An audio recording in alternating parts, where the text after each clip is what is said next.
Hello everyone, welcome to my channel. मैं हूं आपकी होस्ट रश्मि। आज मैं आप लोगों को मिट्टी बनाना दिखाऊंगी। चूँकि मैं अपना काम करने जा रही थी। जून का महीना जो होता है वो बहुत ज़्यादा प्लांट के लिए, सीड सो करने के लिए या इन सब चीज़ों के लिए बहुत अच्छा नहीं होता है, क्योंकि बहुत तेज़ धूप होती है। इसलिए इस वक्त सबसे अच्छा है कि हम अपने टाइम का यूटिलाइज़ मिट्टी बनाने में करें और बरसात के सीज़न का जो भी प्रिपरेशन है उसको करने में हम ये टाइम दें। तो चलिए चलते हैं हमारी वीडियो में। हम जब सब्जियां लगाते हैं गर्मी की स्पेशली, तो उसमें जब हम जून में सीड सो करते हैं तो हमें बहुत ज़्यादा मेहनत करनी पड़ती है। हमेशा उसको शेड में रखना पड़ता है, क्योंकि जैसे ही वो जर्मिनेट होते हैं इतने सॉफ्ट होते हैं कि धूप की तेज़ किरणों से वो तुरंत ख़त्म भी हो जाते हैं। अगर थोड़ा भी पानी ज़्यादा हो गया या कुछ भी थोड़ा ज़्यादा हो गया तो बहुत मुश्किल होती है उनको बचाने में। लेकिन बारिश में जो हम सब्जियों की बेल लगाते हैं वो इतनी जल्दी जर्मिनेट होती हैं और उतनी ही जल्दी फैलती हैं। तो मुझे लगता है कि जो लोग सब्जियां लगाना पसंद करते हैं उनको प्रेफर करना चाहिए कि मई जून की जगह वो बरसात में सब्जियां लगाएं। तो बहुत कम मेहनत में और आपको बहुत सारी सब्जियां मिलेंगी। और उसके लिए सबसे ज़रूरी है कि बारिश के दिनों के लिए हम कैसी मिट्टी प्रिपेयर करें, क्योंकि हर सीज़न में हमारे साथ चुनौतियां ज़रूर होती हैं गार्डनिंग करने में। स्पेशली जो हम कंटेनर में जो कुछ भी उगाते हैं उसके लिए हमें बहुत मेहनत करनी पड़ती है। तो इसके लिए हमें मिट्टी उसी के अकॉर्डिंग बनानी चाहिए। जैसे कि आप लोगों ने देखा होगा कि बारिश में ज़्यादातर प्लांट नमी की वजह से भी मर जाते हैं। जो सॉफ्ट स्टेम प्लांट होते हैं या फिर जो वाइन होती है, अगर थोड़ा भी गमले में पानी रुक गया तो वो ख़राब हो जाती हैं। आप देखेंगे कि अचानक आपकी पूरी वाइन सूख गई। नीमाटोड की प्रॉब्लम भी बहुत ज़्यादा हो जाती है। जब लगातार किसी भी मिट्टी में नमी बनी रहती है तो जो कुछ भी आपकी मिट्टी में हानिकारक बैक्टीरिया रहते हैं वो बहुत जल्दी पनपते हैं। तो इन सब का प्रिपरेशन हमें पहले ही कर लेना है ताकि ये हमारे कंटेनर में हो ही ना। तो उसके लिए हम क्या करेंगे, आज मैं बहुत सिंपल ढंग से आप लोगों को ये मिट्टी का प्रिपरेशन बताने जा रही हूँ। मान लें कि जिनके पास वर्मी कंपोस्ट बनाने का या फिर किचन वेस्ट कंपोस्ट बनाने का टाइम नहीं हो, वो लोग क्या करें। तो उसके लिए देखें, मैंने यहाँ पे मिट्टी ली है, अपने गार्डन की मिट्टी है। आप लोग भी इस तरह से सॉइल ले सकते हैं। क्योंकि मैं हमेशा मल्च करती रहती हूँ इसलिए आप देखेंगे कि मेरे इस सॉइल में इस तरह की लीफ बहुत ज़्यादा हैं। तो इससे हमारी मिट्टी बहुत इनरिच होती है। इसलिए मैं हमेशा आप लोगों को मल्चिंग करने के लिए भी कहती रहती हूँ। तो आप इस तरह कोई भी सॉइल ले सकते हैं। इस समय आप जो लोग भी कोकोपीट का इस्तेमाल करते हैं थोड़ा बचें उससे, क्योंकि कोकोपीट पानी को एब्जॉर्ब होल्ड कर लेता है। और लगातार बारिश होने में मेरे बहुत सारे प्लांट ख़राब हो जाते थे जब भी मैं कोकोपीट का बहुत ज़्यादा इस्तेमाल कभी किया करती थी। लेकिन अब मैं ऐसा नहीं करती हूँ। कोकोपीट की जगह मैं इस तरह की सूखी हुई लीफ का इस्तेमाल करती हूँ। लेकिन वो भी ज़रूरत नहीं पड़ती इस मौसम में अगर आप अच्छे से काउडंग मैन्योर या फिर वर्मी कंपोस्ट का इस्तेमाल करते हैं। वही मैं आप लोगों को बताने जा रही हूँ। देखिए, मैं यहाँ पे कोई भी प्रमोशन नहीं कर रही। आपके जो भी नियर बाय नर्सरी है उसमें से जाके आप काउडंग मैन्योर या फिर वर्मी कंपोस्ट ले सकते हैं। ये बहुत अच्छी होती हैं हमारे प्लांट्स के लिए। और चूँकि बारिश के दिनों में बहुत ज़्यादा चीज़ें डालने की ज़रूरत नहीं होती हैं, इसलिए क्योंकि बारिश जो रेन वाटर होता है उसमें भी बहुत सारी चीज़ें पहले से मौजूद होती हैं, जैसे कि नाइट्रोजन। हमारे जो बारिश का पानी होता है उसमें नाइट्रोजन बहुत अच्छी मात्रा में होता है। इसलिए हमें बहुत ज़्यादा काउडंग या बहुत ज़्यादा ये सब डालने की भी ज़रूरत नहीं है। आप देखेंगे कि मैं बहुत कम सोर्सेज से ही अपनी मिट्टी प्रिपेयर करूँगी। मैं आप लोगों को दो तरह की मिट्टी दिखाऊंगी आज। पहला है जो वाइन वाली बेलें होती हैं, जैसे तुरई, लौकी और इस तरह का तरबूज, खरबूज, इस तरह की जो मिट्टी हम बनाएंगे वो बहुत रिच होनी चाहिए। और दूसरा मैं आप लोगों को बताऊंगी लीफी वेजिटेबल्स। तो लीफी वेजिटेबल्स के लिए हमें बहुत ज़्यादा खाद, बहुत ज़्यादा उसमें किसी भी चीज़ की स्पेशल, मेरे कहने का मतलब है स्पेशल मिट्टी बनाने की हमें ज़रूरत नहीं होती। सिर्फ आप थोड़ा सा नाइट्रोजन रिच मिट्टी बनाएं और उससे आपके लीफी वेजिटेबल बहुत अच्छे से चलेंगे। लेकिन जो भी वेजिटेबल प्लांट फ्रूट प्रोड्यूस करते हैं बड़े वाले, जैसे तरबूज, खरबूज, लौकी, इन सब को प्रोड्यूस करने के लिए बहुत ज़्यादा ताकत की ज़रूरत होती है।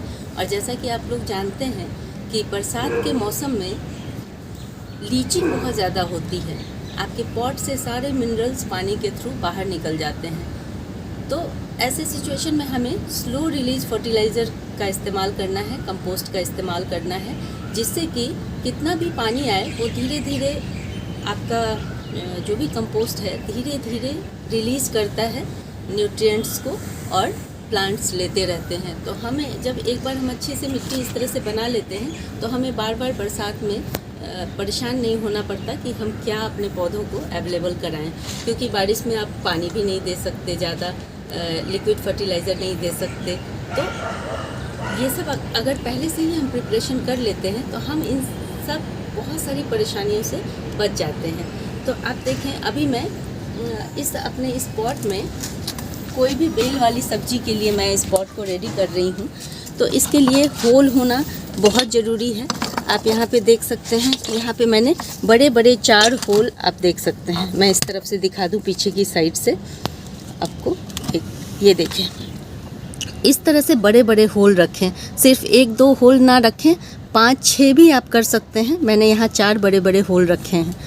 और कोशिश करें कि इस तरह की ठिकरी का इस्तेमाल करें, या फिर मोटे मोटे जो स्टेम आपके गार्डन से निकलते हैं उनका इस्तेमाल करें, ताकि नीचे हम एक लेयर बना सकें। अगर पानी थोड़ा बहुत रुकता भी है तो वो नीचे की लेयर में रहेगा। इसलिए इसको इस तरह की छोटी छोटी ढेर सारी ठीकरियों से भर लेना है। तकरीबन 1 इंच का हमें इसमें ये लेयर लगाना है। और उसके बाद आप देखेंगे कि ये जो मिट्टी है इसमें मैं क्या क्या मिलाऊंगी। अभी आपके पास अगर इस तरह की सड़ी हुई गोबर की खाद हो तो आप इसका इस्तेमाल कर सकते हैं। ये भी मैं बहुत ज़्यादा नहीं मिलाऊंगी क्योंकि बारिश का टाइम है। ऐसे तो मेरा वेजिटेबल में 50-50% का रेशियो होता है, लेकिन चूँकि ये बारिश का टाइम है, नाइट्रोजन हवा में अवेलेबल रहता है, तो हमें बहुत ज़्यादा इन सब चीज़ों की ज़रूरत नहीं है। इसलिए मैं तकरीबन आप जो गार्डन सॉइल लेते हैं उसका 30% काउडंग या फिर वर्मी कंपोस्ट, दोनों में से कोई एक भी चलेगा, ये हम मिला देंगे।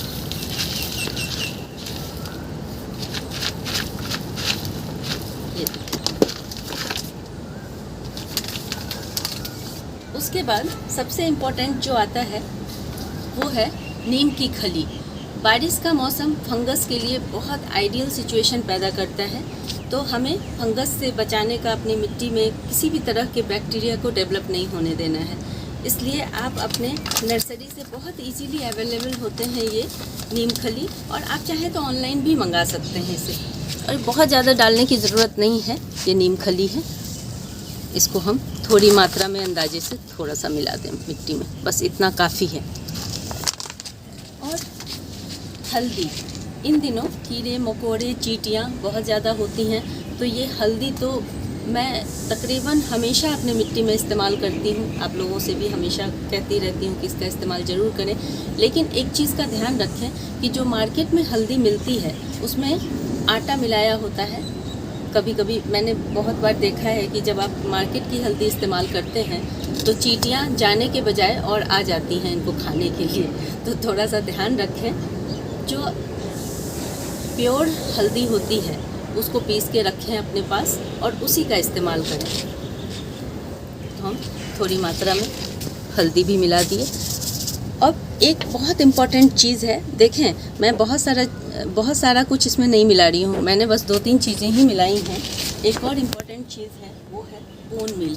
मैं इसका इस्तेमाल करती हूँ, लेकिन हो सकता है बहुत सारे लोगों को इससे प्रॉब्लम हो। तो अगर आपको बोन मील नहीं इस्तेमाल करना है तो आप इसकी जगह पत्थर का चूरा इस्तेमाल कर सकते हैं, जो रॉक फॉस्फेट के नाम से मार्केट में मिलते हैं, और ये भी बहुत इजीली अवेलेबल है। तो हम इसकी एक मुट्ठी इतनी मिट्टी के लिए हम एक मुट्ठी इसका इस्तेमाल करेंगे। इसको भी ज़्यादा करने की ज़रूरत नहीं है, काफ़ी है ये। बस इन 3-4 चीज़ों से ही हमारी मिट्टी बन के रेडी हो जाएगी। आपको बहुत सारी चीज़ें मैं इसलिए भी बताती रहती हूँ क्योंकि टाइम टू टाइम आपके पास जो भी अवेलेबल हो उसका आप बेहतर इस्तेमाल कर सकते हैं। देखें, हमने इसे अच्छे से मिक्स कर लिया है। अब इसे सीधे सीधे हम अपने गमलों में भर लेंगे और इसको 15 दिन तक आप इसको रेस्ट मोड में रहने दें। और जैसे ही बारिश आती है उसके बाद आप कोई भी सीड डायरेक्ट सो कर सकते हैं और आप देखेंगे कि आपकी यील्ड कितनी अच्छी होती है और पूरे बारिश आपको किसी भी तरह की परेशानी नहीं होती है। इवन आपकी मिट्टी अगर अच्छी होगी तो आप देखेंगे कि कीड़े मकोड़े भी आपको परेशान नहीं करेंगे। अब हम ये भर लेते हैं। ड्रेनेज सिस्टम बहुत बढ़िया रखें बारिश में, क्योंकि ज़्यादातर प्लांट इसी वजह से मर जाते हैं। अब देखें, ये जो हमारी मिट्टी है ये काफ़ी रिच है। इसमें आप कोई भी जो भी तोरी, तरबूज, खरबूज, इस तरह के जो हैवी फ्रूट वाले प्लांट होते हैं, वाइन होती हैं, उसको आप लगा सकते हैं। डायरेक्ट इसमें सीड सो कर सकते हैं। अब मैं आपको दूसरे टाइप की मिट्टी दिखाने जा रही हूँ जो बहुत ही आसान है, क्योंकि मैं ऐसा ही करती हूँ अक्सर। और मुझे अभी एमरैंथ लगाना था, लाल वाली जो साग होती है, और उसके लिए देखें मैं इस तरह के वेस्ट का इस्तेमाल करती हूँ जिसमें डेप्थ ज़्यादा ना हो। ये पड़ी हुई थी तो मैं इसका इस्तेमाल कर रही हूँ। ये पूरी तरह से टूटी हुई है, इसमें से पानी निकल जाएगा। तो इस तरह के कंटेनर का मैं इस्तेमाल करने जा रही हूँ। और मिट्टी क्या रखना है इसमें प्रोपोर्शन, बस एक पार्ट इसका जो हमने मिट्टी का लिया है और इसमें थोड़ा सा बस अंदाजे से काउडंग मिला देना है, जो नाइट्रोजन का सोर्स है। और आप लोग भी जानते होंगे कि लीफी वेजिटेबल में किसी ज़्यादा खाद की ज़रूरत नहीं पड़ती, किसी भी एक्स्ट्रा चीज़ की ज़रूरत नहीं पड़ती। तो मैं इसमें ना बोन मील मिलाऊंगी, ना ही कुछ एक्स्ट्रा इसमें कुछ भी डालूंगी। सिर्फ मैं इसमें थोड़ी सी नीम की खली, ताकि हमारा जो प्लांट है वो बरसातों में भी बचा रहे। बस वही दोनों चीज़ आप यहाँ पे देख रहे हैं। ये काउडंग, ये जो काउडंग है इसी को मैं, और वो भी आप अंदाजे से, ऐसा कोई नाप नहीं है, लेकिन अंदाजे से इसको मिला देना है। बस हमारी ये मिट्टी बहुत अच्छी है। हाँ, अगर आप लोग रॉ मिट्टी इस्तेमाल कर रहे हैं, मान लें कि आपने कहीं से मिट्टी लेके आई हुई है, मिट्टी का प्रिपरेशन सही ढंग से नहीं हुआ है, तो आप मेरी सॉयल प्रिपरेशन वाली वीडियो ज़रूर देखिएगा। उसमें आपको एक बेसिक सॉयल प्रिपरेशन मिल जाएगा। तो ये देखें, मैंने अपनी मिट्टी तैयार कर ली है सेम उसी तरीके से, और बस इसमें थोड़ा सा नीम खली डालना है।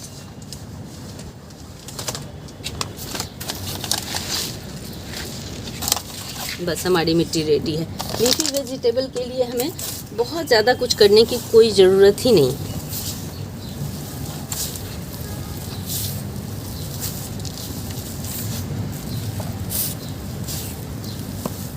बस।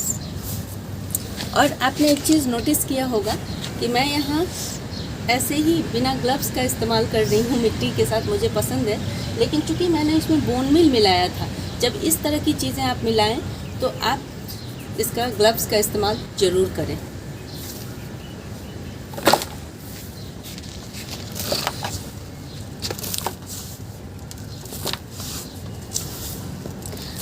बस हम छोटी छोटी चीज़ों का ध्यान रख करके अपनी मिट्टी को बहुत हेल्दी रख सकते हैं।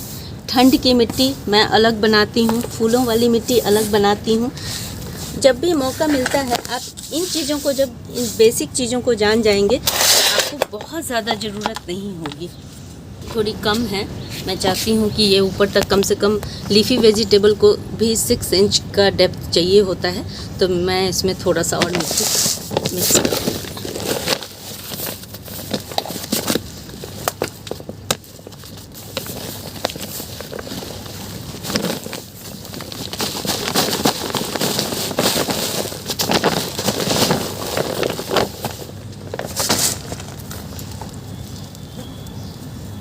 जो भी एक्स्ट्रा चीज़ें हैं उसको हटा दें। देखिए, अपनी मिट्टी को क्लीन रखना भी बहुत ज़रूरी है। जो भी प्लास्टिक के टुकड़े होते हैं वो सब मिट्टी में ना रहने दें। ये देखें, अब हमारी मिट्टी बिल्कुल रेडी है। हमें बस एक ही चीज़ का ध्यान रखना है। 15-15 दिन मैं इन सबको छोड़ दूँगी और एक ही चीज़ का ध्यान रखना है कि आप हमेशा अपनी मिट्टी में जब भी गार्डन में आए तो थोड़ा सा पानी ज़रूर इसमें डाल दें, ताकि जो माइक्रोब्स हैं ये माइक्रोब्स डेवलप होते रहें इसमें, और सूखा नहीं रखना है मिट्टी को। और ये मिट्टी रेस्ट करने के बाद आप देखेंगे कि रिचार्ज होकर आपको कितना अच्छा प्रोड्यूस देती है।